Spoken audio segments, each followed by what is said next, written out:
नमस्कार विद्यार्थी मित्रांनो, अभ्यास मित्र परिवारामध्ये तुम्हा सर्वांचं स्वागत आहे। मित्रांनो, आपल्या सगळ्यांसाठी एक आनंदाची बातमी जी आहे ती आलेली आहे। सरकारने एक निपुण सेतू योजना आणि निपुण सेतू पोर्टल जे आहे ते बनवलेलं आहे आणि खास एमपीएससीच्या विद्यार्थ्यांना याचा फायदा होणार आहे। मित्रांनो, स्पर्धा परीक्षेची तयारी करणं म्हणजे एक कठोर तपस्याच आहे, बरोबर। आपण जर बघितलं तर स्पर्धा परीक्षेमध्ये आपल्याला एक बॉटलनेक इफेक्ट बघायला मिळतो, जे नरसाळा असतं त्याप्रमाणे इफेक्ट बघायला मिळतो की आपण जर बघितलं तर खूप सारे लोक प्रवेश करतात, पण शेवटी जर बघितलं तर पास होणाऱ्या मुलांची संख्या जी आहे तर ती बोटावर मोजणे एवढी आपल्याला बघायला मिळते। तर लाखोच्या संख्येने मुलं तयारी करतात आणि 200, 300, 400, 500 एवढे जागा दरवर्षी येत असतात। मग आता जर बघितलं तर स्पर्धा परीक्षेचे टप्पे तुम्हाला माहित असेल की पूर्व परीक्षा, प्रिलिम्स, मेन्स आणि त्यानंतर इंटरव्ह्यू होतो काही एक्झामसाठी। मग आपण जर बघितलं तर इंटरव्ह्यू मध्ये काही लोकांचं सिलेक्शन होतं, काही मुलांचं सिलेक्शन होतं आणि बरीचशी मुलं जी आहे ती वेटिंग लिस्ट मध्ये जाताना आपल्याला बघायला मिळतात। मग आता ही जी वेटिंग लिस्ट मध्ये जाणारी मुलं आहे तर त्यांच्यासाठीच हे निपुण सेतू नावाचा उपक्रम जो आहे तो एमपीएससी आणि महाराष्ट्र सरकारच्या माध्यमातून आणलेला आहे।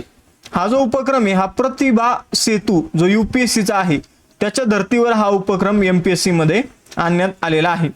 आता आपण जर बघितलं तर हा उपक्रम नेमकं काय असणार आहे तर बघा विद्यार्थी मित्रांनो, जे कोणी वेटिंग लिस्ट मध्ये असलेले उमेदवार आहेत तर त्यांना आता संधी मिळणार आहे। मग त्यांना कुठे संधी मिळणार आहे तर आपण जर बघितलं तर जे आता समजून घ्या एखाद्या विभागाची परीक्षा झाली एमपीएससी अंतर्गत, समजून घ्या की क्लास 1 ची एक्झाम झाली, राज्यसेवेची एक्झाम झाली क्लास 1 ची, आणि आपण जर बघितलं तर एखाद्या विभागामध्ये त्याच्या 3 जागा होत्या आणि ते 3 जागा मुलांना मिळाल्या आणि बाकी समजून घ्या 10 विद्यार्थी जे आहे ते वेटिंगला आपल्याला बघायला मिळाले।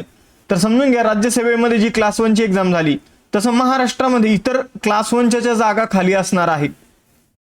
तहसीलदार, डेप्युटी कलेक्टर, समजून घ्या डीवायएसपी या ज्या जागा खाली असणार आहे तर या जागा खाली झाल्यानंतर या वेटिंग लिस्ट मधील जे मुलं आहेत, फॉर एक्झाम्पल डेप्युटी कलेक्टरच्या 3 जागा आहे ती क्लास 1 ची पोस्ट आहे, पण डीवायएसपी ही सुद्धा क्लास 1 ची पोस्ट आहे। मग ज्यांना डेप्युटी कलेक्टरची जागा मिळाली नाही आणि भविष्यात समजून घ्या की डीवायएसपीच्या पोस्ट खाली असतील, म्हणजे एका विभागात निवड नाही झाली तर दुसऱ्या विभागात त्याच लेवलची जागा त्या मुलांना मिळणार आहे।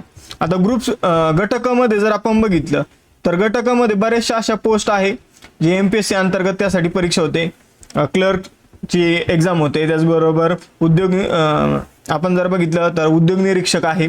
तर अशा पोस्ट क्लर्क मधून आपल्याला किंवा ग्रुप सी मधून टॅक्स असिस्टंट आहे। मग ग्रुप सी ची एक्झाम दिली, जे वेटिंग लिस्टला मुलं असतील मग त्यांना तलाठी सारखी पोस्ट जी आहे ते मिळणार आहे। म्हणजे सरकारच्याच इतर विभागामध्ये त्या वेटिंग लिस्टच्या मुलांना संधी मिळणार आहे। तसेच खाजगी क्षेत्रात सुद्धा ज्या कंपन्यांना समजून घ्या की इंटरव्ह्यू वगैरे घेण्याचा पूर्ण खर्च वाचवायचा असेल तर ते सुद्धा मुलं डायरेक्ट एमपीएससीचे जे काही वेटिंग लिस्ट मधील मुलं आहे तर त्यांना काय करू शकतात, त्यांना मित्रांनो डायरेक्ट जॉबवर घेऊ शकतात। त्यासाठी महाजॉब्स पोर्टल जे आहे तर ते बनवण्यात आलेलं आहे। तर जुनी पद्धत कशी होती, अंतिम निवड झाली नाही तर परत शून्यापासून तयारी जी आहे मित्रांनो ती करावी लागत होती, पण आता जर बघितलं तर आता अंतिम निवड न झाल्यास आपण जर बघितलं तर सरकार तुम्हाला दुसरी वेगळी जागा जो आहे दुसरा समकक्ष विभागामध्ये जागा जी आहे ते उपलब्ध करून देणार आहे आणि आता खाजगी क्षेत्रातही या एमपीएससीच्या मुलांना संधी मिळणार आहे मित्रांनो। मग आपण जर बघितलं तर आता हा खूप छान निर्णय, फक्त याचं योग्यरित्या इम्प्लिमेंटेशन जे आहे ते झालं पाहिजे। त्याचबरोबर एमपीएससी 53 संवर्गासाठी इथून पाठीमागे एक्झाम घेत होती, आता ती 103 संवर्गासाठी एक्झाम घेणार आहे।